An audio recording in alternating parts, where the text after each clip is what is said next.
Sir, can you help me? Lulusubin na kayo ng mga Muslim. It's cold and I'm Pati nowhere ang to mga sleep. sundalo. There's Lulusubin na kayo ng somewhere you Malacanang. can tell me. He He walks on, doesn't look Sa back. totoo lang, wala akong pagbabalak He sa akin. pretends he can't hear her. Basta ganito ako, Starts madalita. to whistle as he Marami crosses akong the nakikita street. Pilipino naghihirap sa Seems inyo eh. embarrassed to be Punta there. kasi kayo sa mga mahihirap Oh, na lugar. think Para makita twice, yung mga Pilipino. 'cause it's Walang another day for you and me in paradise.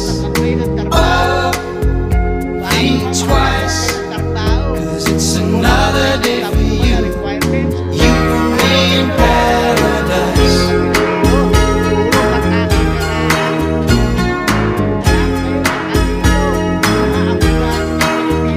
Think about it.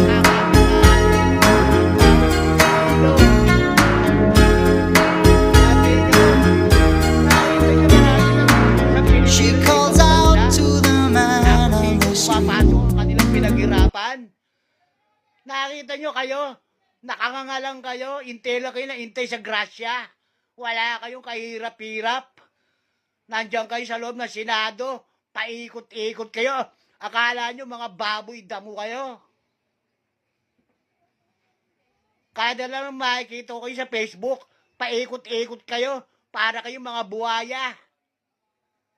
Palbasa kayo eh, masasarap ang buhay ninyo.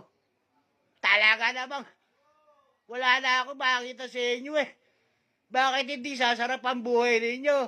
Libre kayo kain, libre kayo merienda, libre kotse, libre gasolina, may travel allowance pa kayo, marami pa kayong benepisyo.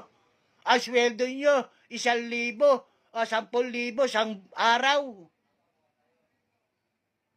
Talaga namang, sobrang kapal talaga mga mukha nyo, mga senador kayo, no? Kung ako lang yung presidente, patayin na kayong lahat. Pabibitay ko na kayong lahat. Kape, dito sa Pilipinas, kahit sino maupong presidente, mahihirapan na umasenso to. Kaya kailangan dito ang mamahala ng Pilipinas, Amerikano o kaya Japanese. Kapag ka pinamahalaan to ng mga Ilocano, Bisaya,